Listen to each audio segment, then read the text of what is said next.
Today this could be the greatest day of our lives.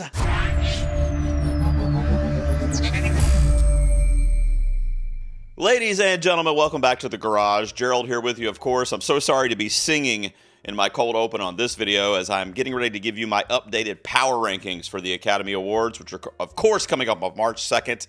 Oh my God, what happened this weekend? If you are a fan of ANORA, which I am, you are riding a fucking cloud. Even though it's a Monday, you are so happy, nothing could stop you. You could run through a wall. ANORA, Sean Baker's film, racking up not only the Best Picture at the Critics' Choice Awards on Friday night, but it also won Best Director at the DGA and Best Film at the PGA. Talk about a good weekend. Sean Baker had a better weekend than ANORA had in the film when they went to Vegas. I tell you, there's some haters out there online, even some pundits that make predictions that just didn't like ANORA, and that's fine. But I did want to play a little clip and let ANORA kind of speak for herself. Stay jealous, honey. Jealousy is a disease. Remember that, Diamond? I'm just gonna go chill in my mansion or whatever. You know, no big deal. All right. I'm sorry. Let me show you something, though. This is my letterbox that's been locked in when I did my recap of 2024 back at the end of December, early January. Look at my top. I've got my top 16 on the screen here, but look at my top 12. I'm circling them for you. 4 of the Best Picture nominees this year fell in my top 12 of the year. By the way, that never happens. Occasionally, one of my films that I might throw in my top 20, my top 15 or 20, might show up as a Best Picture nominee or be Academy friendly and get a lot of award nominations, but never 4 of them in the same year. But along with Dune Part 2, I'm Still Here from Brazil, and The Substance from Coralie Farja, ANORA is one of my absolute favorite films of the year, as it fell at my number 3 on my personal list. So to say I am excited about what happened this past weekend for that film would be an understatement. Now, when it comes to being neutral and trying to make these predictions accurate, I'm going to give you my updated power rankings. Now, the last time I did one of these, I had to put it out early because I did a power ranking, and then like 2 days later, the Emilia Perez avalanche crashed down on all of us, namely those who were a fan of that film.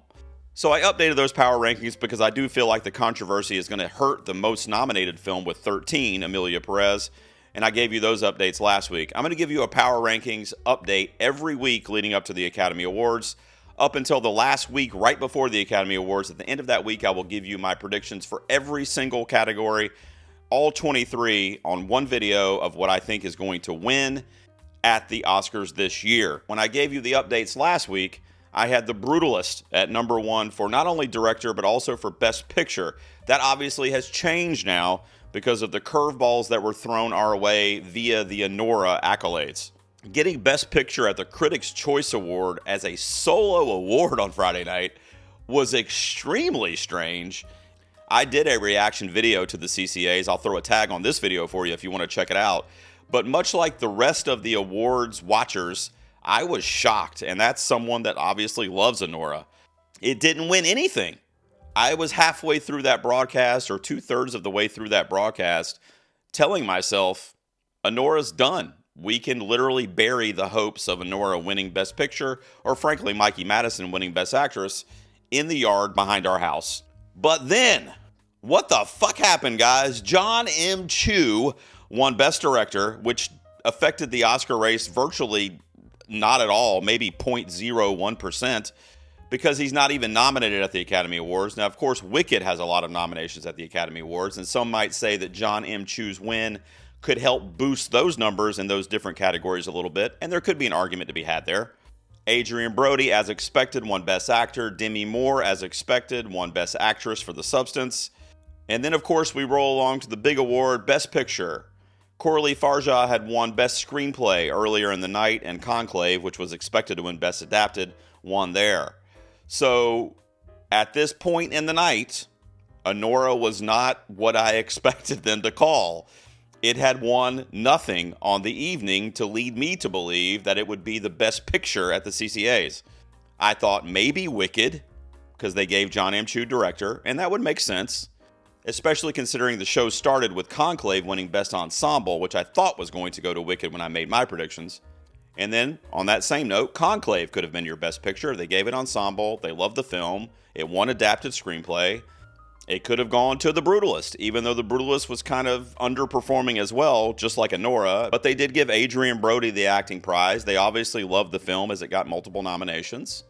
But no, the little Pretty Woman / Uncut Gems wild ride that is ANORA was called as the Best Picture of the night. I was riding a high. I literally could not believe it. And then we go into the weekend and DGA and PGA do the same thing, and they give ANORA back-to-back wins in 3 of the biggest Academy precursors that we get when voting is just about to open for the Academy Awards. As I'm recording this video, on Monday the 10th, Academy voting opens tomorrow, and it'll run for 1 week, ending on February 18th.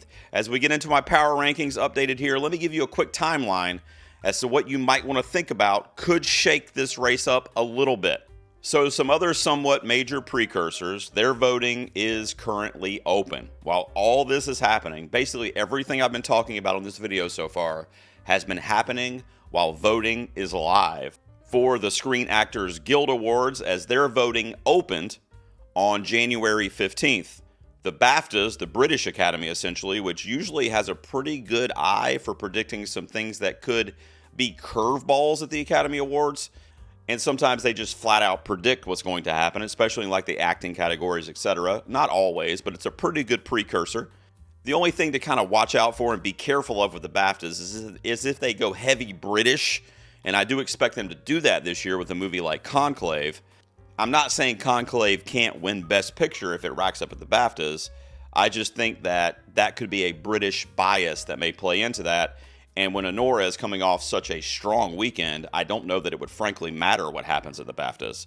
But I do expect Conclave to have a big night there. So voting is open, right, for those 2 major precursors that are upcoming.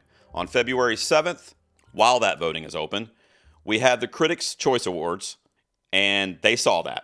They got to see what won. They got to see that ANORA won Best Picture. They got to see the expected kind of acting wins with Brody and Demi Moore. And they also saw some mild upsets with actors like Ariana Grande, who I actually picked to win the Critics' Choice Award for Best Supporting. But Zoe Saldana won there from the maligned Emilia Perez. I've always wondered if the downfall of that film was going to affect on a larger scale other parts of the movie aside from just Carla Sofia Gasson. Now, voting was closed and had ended for the CCAs like 3 weeks before the scandal broke. So there's no way to really know if that would have even been a factor because the results had already been counted at that point. And then, of course, on February 8th, just a couple days ago as I'm recording, the DGAs announced their winners, as did the PGA, the Producers Guild of America. Both of those, like I said, going to ANORA. Voting will end for the BAFTAs on February 11th, which is tomorrow as I'm recording. That's also the same day that the Academy voting opens, and they will be voting on their winners. It is to be noted, you probably know this, but Best Picture is a preferential ballot. So essentially all of the members of the Academy, which I think is over 10,000 at last I saw, does a ranked system. They rank the movies 1 to 10 as there are 10 nominees, and then they start going through it much like the Conclave when they're selecting a pope. The bottom vote getter gets eliminated. They redistribute that movie's votes, and they do it all over again until one of the films is the unanimous over 50% number 1. That could happen outright, and that probably happened with a movie like Oppenheimer last year, if I had to guess. But if not, it could go on for quite a while until they are able to get narrowed down to 2 or 3 films, and one of those films gets over 50% of the vote. Final voting for the Screen Actors Guild Awards will end on February 21st, which is an even longer extension of the window for the Academy voting, as that ends on February 18th. Now, one thing to note, like I said, the Academy voting ending on February 18th, the Screen Actors Guild results, the winners for the SAG Awards, will not be announced publicly until the broadcast, which is on February 23rd. I'm also putting that on the timeline for you. By the way, it's airing this year on Netflix. I think they did that last year, right? Hopefully it doesn't have the same buffering issue as the Tyson-Paul fight.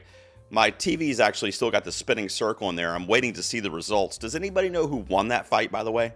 I'm just saying that to let you guys know that I don't think there's a feasible reason to believe that what we see as the results of the SAGs will affect the Academy Award winners.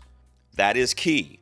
A lot of people say that the SAG Awards are a eligible precursor to what the Academy is going to do, which is true in the terms of the voting members, etc., from the acting branches.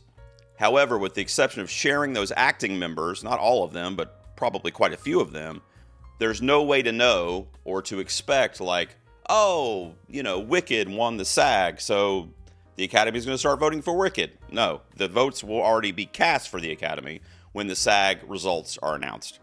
Now that our pre-shift meeting is over, let me show you my power rankings. There weren't a ton of changes outside of the shakeups in Best Picture and Director. Let's start with Best Picture. There you see my rankings on the screen. Obviously, ANORA is my number one right now. I'm happy that it's my number one, but even if I didn't like that movie, there is no way, if you see anybody this week, definitely before the BAFTAs, if you see anybody predicting anything other than ANORA to win Best Picture, they are going on a whim and a hope. That movie is a clear-cut front-runner status. It won DGA, PGA, and Critics' Choice Best Picture. It's also been nominated across all the bodies, including BAFTAs and SAG. So there is a general love and adoration for that film, regardless of how many trophies it ends up getting at these bodies. Also, since the preferential ballot was introduced in 2010, there's only been one time in that 15-year period that a movie that won Best Picture at the PGA and Best Director at the DGA did not go on to win Best Picture at the Oscars. It was La La Land in 2016. Everybody was so shocked by that even the presenters that went on stage announced La La Land as the winner. La La Land. Moonlight. Best Picture. Warren Beatty, I love you, man. And it ended up being, of course, Moonlight, which was a great win for Barry Jenkins and team, as it's a phenomenal Best Picture winner. But everybody, myself included, in 2016 thought La La Land was coasting to the Best Picture based on these same precursors that ANORA now has. That's the only time it has not panned out in 15 years. And since the PGA's inception, the DGA and the PGA winner has gone on to win Best Picture all but 4 times in nearly 30 years. Apollo 13, Brokeback Mountain, Saving Private Ryan, and as I just mentioned, La La Land are the only 4 times that they won PGA and DGA and didn't go on to win Best Picture in 30 years. So could ANORA lose on Oscars night? Yes, it could, but it would be a rare event that most people, and by most I mean pretty much anybody that follows the Oscars, would not see coming, and it would be another kind of historical Oscars loss that would just shock everybody in the awards season discussion. Now, I had dropped ANORA in, I don't think it was the last power ranking, I think it was the one before that. Shortly after the Golden Globes, I had dropped ANORA to my number 2. I had it at number 1 basically all of November and all of December. And then I don't know why I got in my head thinking that the Globe's international voting body, which is the last couple years has been new, it's been revamped, younger people, more international voters, went for The Brutalist. And ANORA didn't even win in musical or comedy. So I thought those international voters do cross over. So I was under the impression that the Globes mattered a little bit more this year and last year than they have really ever before. And I'm not saying they don't. I was just proven wrong. I should have kept ANORA at number 1. But I did think that international influence was going to give The Brutalist the push that it needed. And I also was under the impression until this past Saturday that Brady Corbet for The Brutalist was the director frontrunner, even if something else were able to emerge as the Best Picture frontrunner. I still thought he had the director in the bag. So I dropped it to 2, but now it's back. It's back. I'm sorry, ANORA. Forgive me. Okay, much like Timothy Chalamet, I should have kept you at 1. Man, but I just got into my head. So I flipped them basically. So I have ANORA back at number 1. I did drop Brutalist down a little bit and move Conclave up. The reason being, I do think Conclave is going to overperform at the BAFTAs, and I'm still under the mindset that that Conclave is going to benefit a lot from the preferential balloting system, because I do think a lot of Academy voters are going to at least like Conclave on some level, to rank it like in their top 5 of the 10 nominees, which will keep it in that preferential voting system for a while late into the process.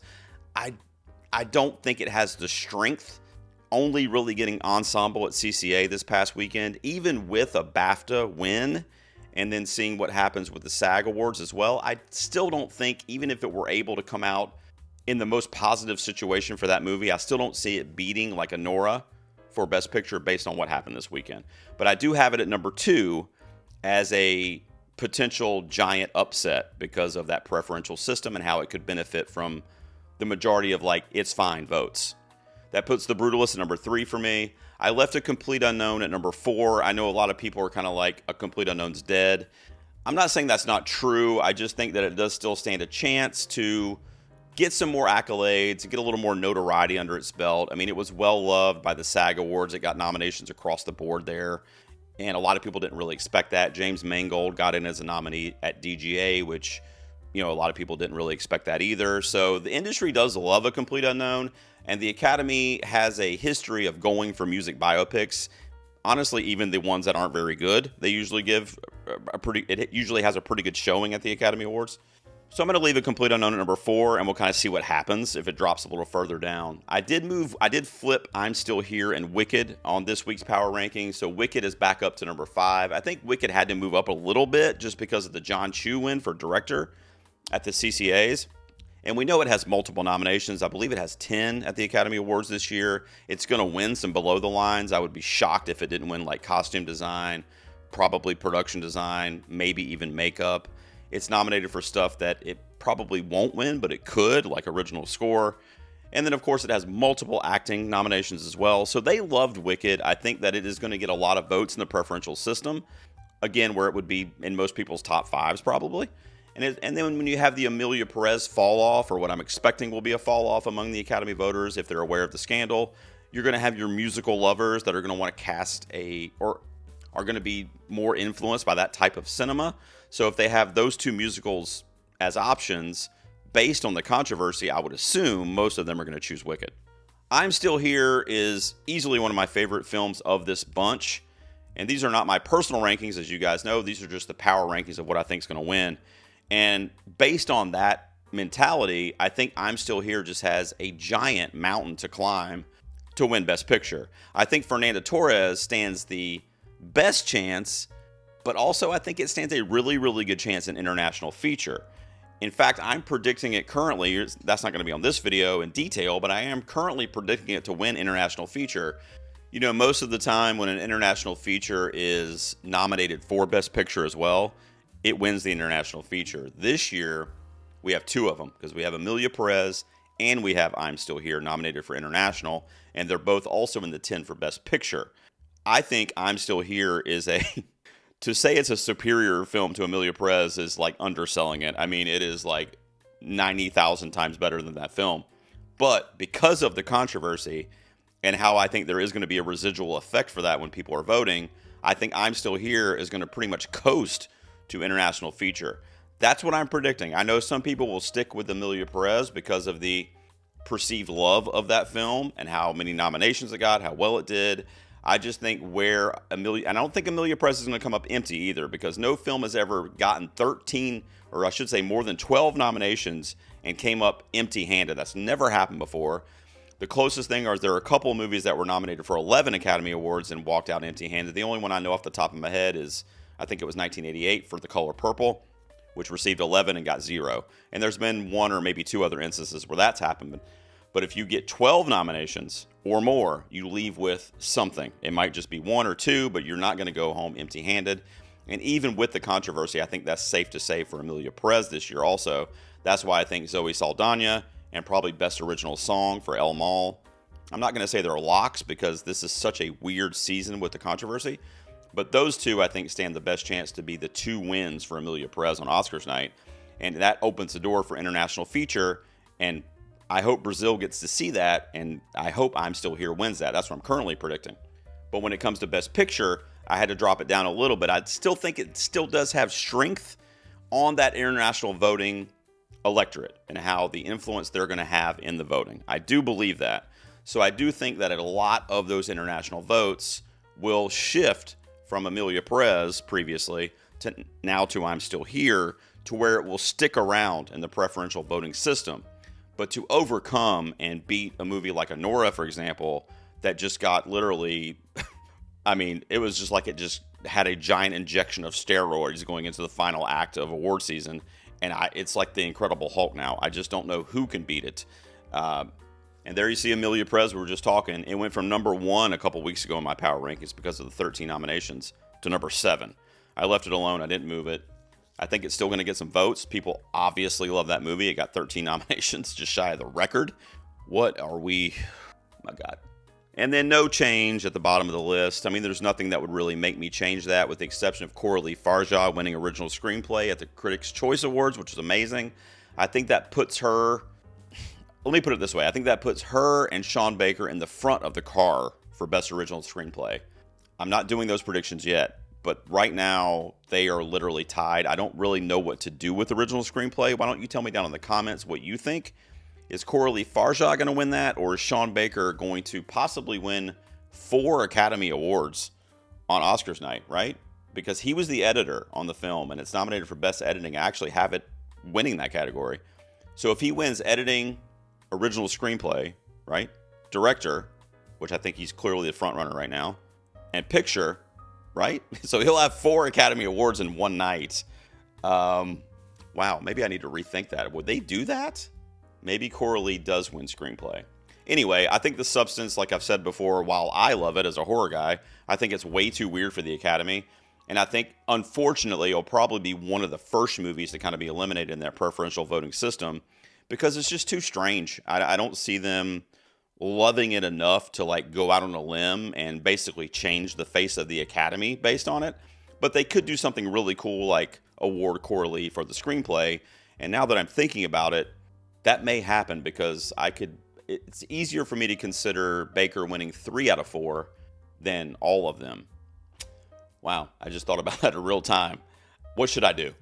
And then rounding it out would be Dune Part 2 and Nickel Boys. When I showed you my best of the year, you guys saw that Dune Part 2 was very, very high for me. It's just not going to win because they've been undervaluing it all season, not just the Academy, everybody. I mean, Denis Villeneuve did not get nominated freaking anywhere. Like, what are we doing? Like, that is, like, some of the best direction in the history of cinema. Oh, my God. And then Nickel Boys would round out my top 10, only getting the 2 nominations, one for screenplay, which unfortunately is going to probably go to Conclave for Ramel Ross, sorry. And Nickel Boys is not. I mean, it would be like, if Nickel Boys was called for Best Picture after having no wins and only one other nomination that is probably not going to win, I would faint. I mean, it would be absolutely shocking. So it's number 10, not even close to having a shot. We'll go through the rest of these pretty quickly because there's not a lot of changes. I will kind of talk about my mentality and how I kind of landed on these rankings if it does change. But when it comes to lead actress, which will be what we discuss next, there is no change. I do think there could be a change because ANORA being so strong does lead me to believe or to consider that they probably loved Mikey Madison as well. I mean, the movie is her. I mean, she is ANORA. She's Annie in the film. And without her performance and without being connected to her, you're not going to give the movie all these awards. I mean, you're going to be disconnected from the material. Of course, the direction's phenomenal as well, and Baker's being recognized for that, and the writing, etc. But Mikey Madison, to me, makes ANORA as enjoyable as it is, as frantic as it is, as sympathetic as you are as an audience member, is because of her and her character. And I've talked about it on this channel many times. I did a ranking for the lead actor and actresses. I'll put a tag on this video for you if you want to check that out. But she was my number 1 performance of the year. And there were some really strong ones that were nominated this year, like Demi Moore, like Fernanda Torres, like Timothée Chalamet, who you guys know I love. But among all of those and the others, Mikey Madison was the best of the lot for me this year. So because of that, and because the Academy might be like-minded in that way if they loved ANORA so much, there's a possibility. So what we could have is what Demi Moore's been doing so far, which is essentially sweeping, because right now she has the Golden Globe, she has the CCA. Next weekend, we will know if she ends up getting the BAFTA as well, and then the following weekend, perhaps the SAG Award. Of course, the SAGs, like I said earlier, will be announcing their winners after voting has closed for the Academy. But you can still factor in that result. Let's say if she were to win SAG, because those acting members, a lot of them, I don't know the percentage, but a lot of them cross over into the Academy when they're voting for their acting awards. So we could be in a situation very, very similar to Emma Stone and Lily Gladstone last year, where Demi Moore is perceivably dominating, depending on what happens at the BAFTAs next weekend. But then let's say SAG comes along and Mikey does win the SAG, and ANORA continues to overperform or to perform very well leading up to the Oscars. I just think that in a world where ANORA is being celebrated, that by default, inherently, Mikey Madison would be celebrated. I predicted her to win the Critics' Choice Award, and since it won Best Picture, really she should have won it based on logic. Or ANORA should not have won Best Picture based on logic. It should have went to like Wicked or Conclave or even The Brutalist. So that whole award ceremony, by the way, gave me a fucking headache. Like, none of it made sense. I still don't understand it. All this to be said, when the BAFTAs roll around next weekend, as funny as it will be, I think somebody like Marianne Jean-Baptiste will probably win there. I don't know. I'm going to do some BAFTA predictions for you, by the way, before the end of this week. But as we're sitting here, it's probably Jean-Baptiste, Mikey, or Demi Moore. Am I going to predict a Demi Moore dominating sweep to continue? Or am I going to predict the first loss for Demi Moore to show her vulnerability that somebody else, namely Mikey Madison or even maybe Fernanda Torres, might be able to sneak in there for the actress Oscar? Demi has to lose, though. If Demi Moore wins BAFTA and SAG and has what she has already, she's winning the Oscar. I mean, maybe there's a like 0.2% chance that she wouldn't, but that's, again, much like with the ANORA resume, that's a resume for award season that nobody's going to not predict her to win at that point. So she has to lose somewhere else, even if it's not to Mikey.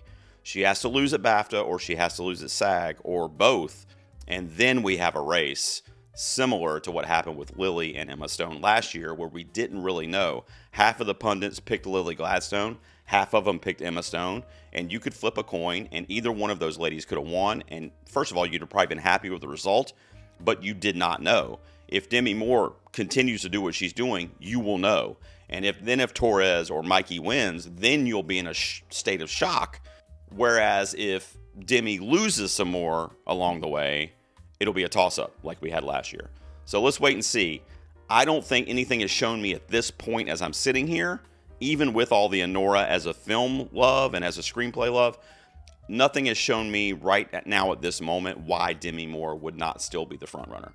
And because of the love for ANORA in general, and I think that's going to kind of trickle down to Mikey, I'm leaving her in the runner-up spot. I actually made no changes in this category since last week.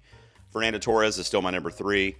She could surprise on Oscars night. I told you guys that the international voters are going to matter this season if they abandon ship for Emilia Perez. If they jump ship on their support of that movie, Fernanda Torres, and frankly, I'm Still Here in general, will be the biggest benefactor, I think, because I think those international voters will want to stick with international art and cinema.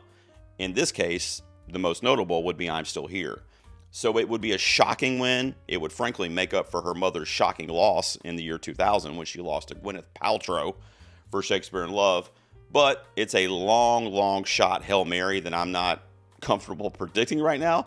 But I do want to go on record by saying that I am saying it is a possibility, and that it could give a lot of people a heart attack on Oscars night.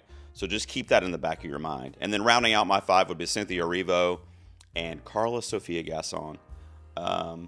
Yeah, let's just say she's number 5 and leave it at that. No shakeup in lead actor either. What am I doing? I mean, these are my power rankings. Maybe I'm right. Maybe I'm just going to be able to keep them like this until the Oscars. I doubt it. Timothée Chalamet, I'm not moving him from number 1. I've told you guys that 100 times until I have to. Kind of like what I said with Demi Moore. Demi Moore is going to keep doing what she's doing, then she's the clear-cut winner. If Brody keeps doing what he's doing, he's the clear-cut winner. His speeches, especially at the CCA, have kind of come off to me personally as a little arrogant. Like, I like him, and I definitely like his performance in The Brutalist. But, like, we're watching the broadcast. I don't know if you guys saw it, and he's, like, doing shots at the table after they announce him, and he takes, like, forever to get on the stage. And I don't know. It just seems a little like, I know I won this. I got, thanks for announcing it, but I knew it's mine. I don't know. Does anybody else see that? Like, I just feel like he's a little bit conceited about the whole award season. And I'm not saying his performance isn't deserving, and if it's pride, then I'm okay with it, because he should definitely be proud of that performance. But just a little more humble kind of reactions at these award shows I would like from him. He hasn't really gained any traction away from Timothy in the race based on his speeches. I'll just say that. The speeches that Demi Moore's been getting have basically put her in the front runner status, whereas the speeches, in my opinion, that Brody has been giving are just kind of leaving him where he is. He's not running away with it. He's not gaining any ground. He's just kind of there. People love the performance. But then they see these speeches, and when I say they, I mean the Academy, which, remember, opens tomorrow, the voting. What are they gonna factor in those kind of less than stellar speeches to their voting? I don't know. And if we're just going on performance, then yeah, Brody is definitely deserving. But I don't know. I just wanted to ask y'all's opinion about that. I don't know. I felt kind of weird about the way he acted when he won at the CCA's Friday night. Maybe it's just me. I don't know. But I'm leaving Timmy at number 1. Now, I will say that I'm predicting Timothy to win at the SAGs. Okay? The acting members, I've already mentioned several times, do cross over with the Academy, a lot of them. So he has to win that. If he does not win that, the Screen Actors Guild Award for actor, then I don't think he can win the Oscar. That's when you'll see this change. But right now, because I still believe, regardless of what happens at the BAFTAs and regardless of what has already happened, I think that the acting branch of the Academy is going to respond more to what Timothy had to do for the role that he played of Bob Dylan in A Complete Unknown than the performance of a fictional character that is similar to performance that Brody gave in the past that won him an Oscar in The Pianist.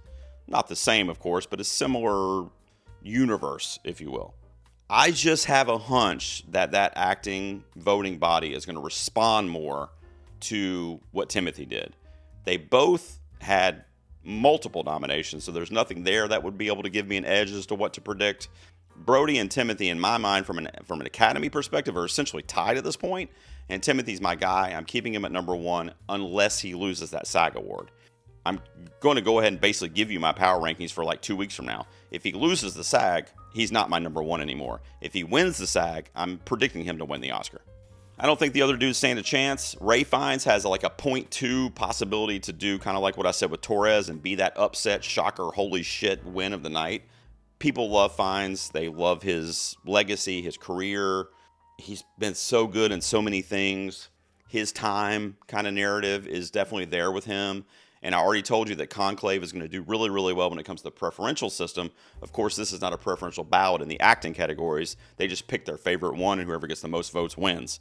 So because of that, I don't know. But like I said, it is set up for a shocking thing. So just be prepared for that too, much like I said with Torres. Sebastian Stan, Coleman Domingo, love both of those performances. Do they stand a chance to win the Oscar? No, I do not think so. I don't. I think it's either Timothy or Brody, and I think it's going to shake out in the next 2 weeks as to which one I'm going to hone in on. Supporting actress is an interesting category, and I can spend a little bit of time talking about this one. I moved Zoe Saldana back into number 1. I flip-flopped her with Ariana Grande. I had put Ariana at number 1 a couple weeks ago, essentially following the controversy when it came out. I think Zoe in this movie and Best Original Song, I think those 2 awards are going to be the awards that Emilia Perez gets on Oscars night. 13 nominations, 2 wins. That may change for me over the next couple weeks, but right now, that's all I have it winning. I think the love for Zoe Saldana in the industry and how long she's been at it and how influential she's been in the success of that town. I mean, I've mentioned this on previous videos, but if you look at her career, I don't know if there's an actor, and I'm being serious. I literally don't know this. I don't know if there's an actor in the last 20 years that has been a part of more box office dollars than her resume. She has been in so many films that have grossed over $1 billion or more and continue to make money for those studios, whether it's the MCU, of course, Avatar. I mean, she's there. She is in the mix. And then she does these other things that are highly regarded, like her performance in Amelia Perez. There's a little bit of category fraud here, too, because she's a lead. I mean, she's a lead in this movie, I'll just tell you. At a minimum, she's a co-lead with Carla. So because of the extra screen time, and Ariana Grande actually is that as well, so those are your top two. They have the most time on camera to influence the Academy because you're going to see them more than you're going to see like Isabella Rossellini. In fact, a lot more because she's only in it like 7 minutes. Or even Felicity Jones, who's in the second half of the film. Monica Barbaro in A Complete Unknown is phenomenal as Joan Baez, but she disappears in the middle of the film for like 30 or 40 minutes. So of the nominees, Saldana and Grande, those are your two. But just like I said with Timothy earlier, and also with Demi Moore, which are the two acting performances that are very similar to this category, Ariana Grande has to win something.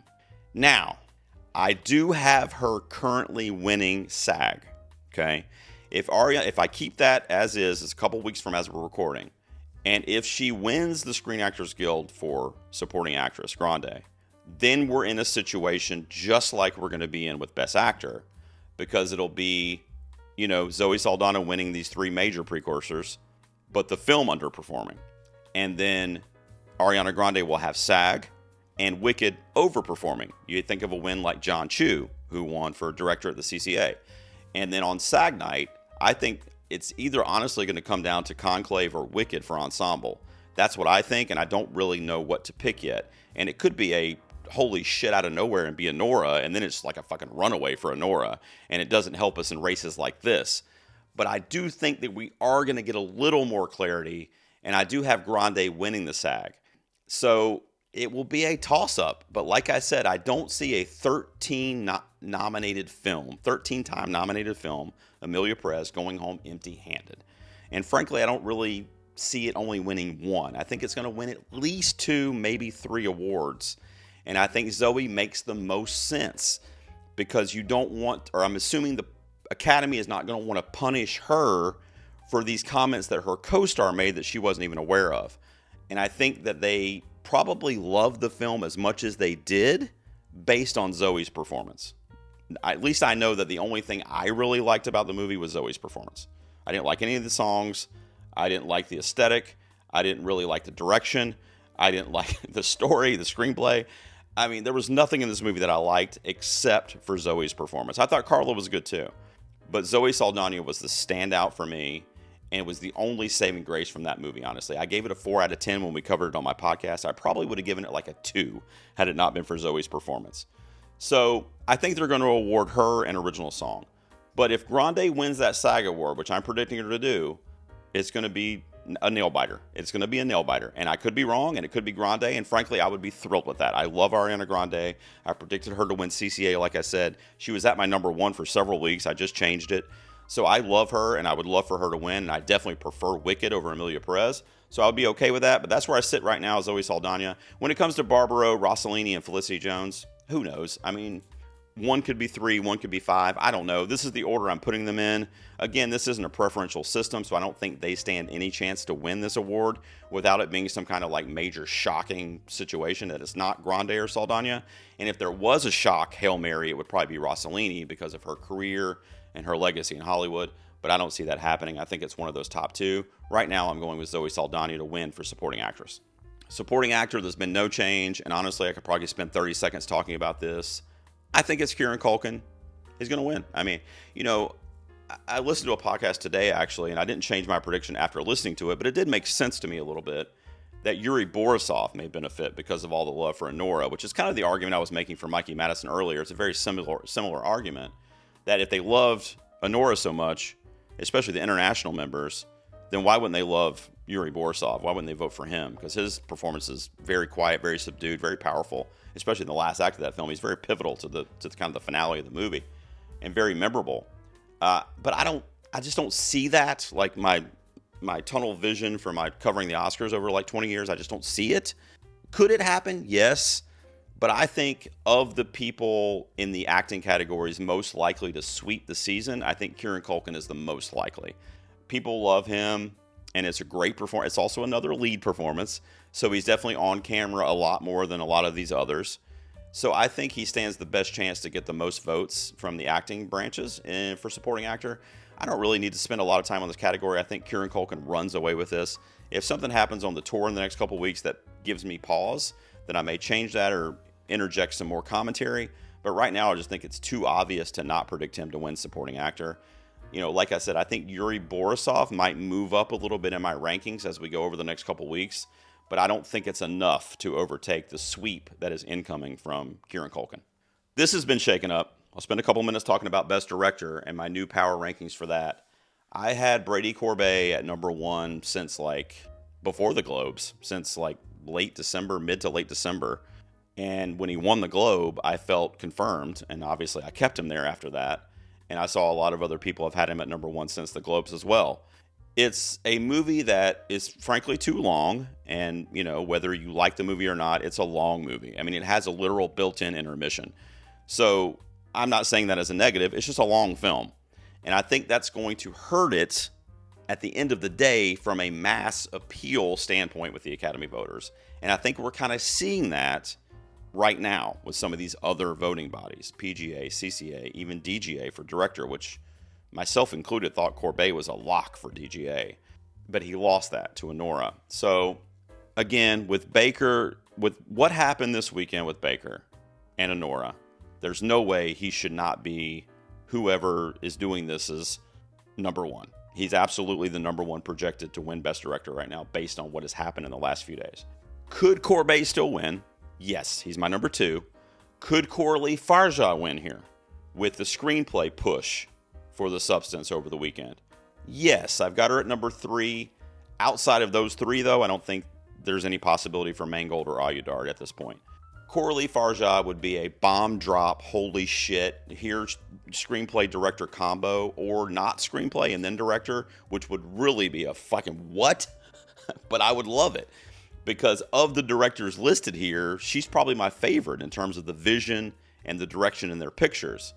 I think Baker wins with Corbet and Farja kind of doing that thing where they're lurking over his shoulder and following him around like a shadow. And something could happen, or enough voters could say, you know what, fuck this, and do whatever. And then next thing you know, we got a crazy winner for director. It's going to be one of those 3. Right now, I think Baker stands the best chance to, frankly, I got to think about it. Like I said earlier, he might walk away with all 4 individual Academy Awards that he's nominated for, which I know my Oscar history, but I don't know if that's ever happened. I would have to really think about that, because even Ben Affleck wasn't in for director for Argo. I don't know. I got to think about if that's ever happened. That could be unprecedented. And even though I love ANORA, I don't know if that's something that the Academy would do. But if Farja wins that original screenplay, then that's not an issue. Then he gets 3 out of 4. That makes a little more sense. But I think we're looking at a director, and I've said this on previous videos, editing, screenplay, and director. You win 2 out of 3 of those, you win Best Picture. I think we're looking at a director and an editing win for ANORA, which would then give it Best Picture. I think it could also get all of them, and then it's definitely Best Picture. The only wrench and curveball into that scenario would be if Farja somehow wins screenplay and director, because then you have 2 for her, and you have editing, and then what would eventually be Best Picture for Baker. It would be less likely, or it would feel less enthusiastic on the night of leading up to picture if he didn't have either screenplay or director. If he lost both of those, then when we get to picture, you could at least expect some kind of holy shit surprise. It could still be ANORA, but it would make it a little less concrete. So there could be some interesting things that shake out over the next couple weeks. But as we're sitting here after what happened this weekend, much like I said with Best Picture earlier, there's no way that Sean Baker is not my number 1 predicted to win the Oscar for Best Director. And then you see how I round out the rest of the top 5 there. All right, those are my updated power rankings for this year's Academy Award winners. What did you guys think of these rankings? I want to let you know about some things that are coming up on my channel, because I'm doing a rebranding where I'm shifting to doing a lot of awards season material. Now, if you've been watching my channel, you're going, don't you do that? But I do that. But we're in the middle of award season right now, which I do that every year anyway. But even when the Oscars are over and whatever, I'll start looking ahead to next year's award season. And then obviously I'll be doing movie reviews, trailer reactions, stuff like that as always as well. But as I'm focusing more and more and more on award stuff and kind of drilling my channel down to that, my podcast down to that, I'm going to be doing a lot more stuff that kind of goes along with that. I might only usually in the past have done 1, maybe 2 videos a week, but I'm going fucking crazy now because, by the way, this awards race, no matter what you think, is really exciting. I mean, ANORA gave us the most like, oh, okay, we kind of know what's going on now. But I mean, we're in the middle of February and it took that long for us to kind of have an idea of what was going to happen. So it's still exciting. It's still not a lock situation at this point. So coming up this week on the channel, just this week, I'm going to be giving you my predictions for who I think is going to win the BAFTAs this weekend. I'm also going to have my buddy Jonathan Fuji back on. We did a fun experiment a couple weeks ago where we swapped out Oscar nominees and replaced them with our own picks to kind of change the face of the race. And we're going to do that again with about 6 more categories. These will all be bottom of the line. We're going to look at like screenplay, cinematography, original score, that kind of stuff. We'll take one out, we'll put one in, and we'll kind of redo the nominations. I'm also going to be giving you my ranking of the 10 supporting actor and actress nominees this year. I'm going to group all of them together and rank them 10 to 1 on what my personal rankings for those performances were this year. I do them every year for the lead performances, which I already did. I do them for Best Picture, which I already did. And now I have supporting coming up, and then I will eventually give you my top 5 of the people that were nominated for Best Director also. And then that's all just coming up this week. How the hell am I going to do all this? The thing with Fuji may actually be early next week. But it's coming up. It's coming. It's coming. Don't worry. We're recording that, I think, Thursday night, so it's coming. And as we get closer and closer to the Oscars, I will continue to cover it for you, and I will also continue to throw out at least one Power Rankings video a week leading up to my final predictions, which will be a few days before the Oscars, where I predict all 23 categories and who I think is going to win, much like I did with the Golden Globes and the CCAs, etc. If you watch those ranking videos as well, which all that stuff's on the channel if you want to check it out. So make sure you subscribe. ANORA. Oh my God, we are back, guys. We are so back. ANORA has given us some clarity to the race. You guys know I love award season. I hope you do too. Please subscribe, and thanks for tuning in. I'll see you guys next time in the garage.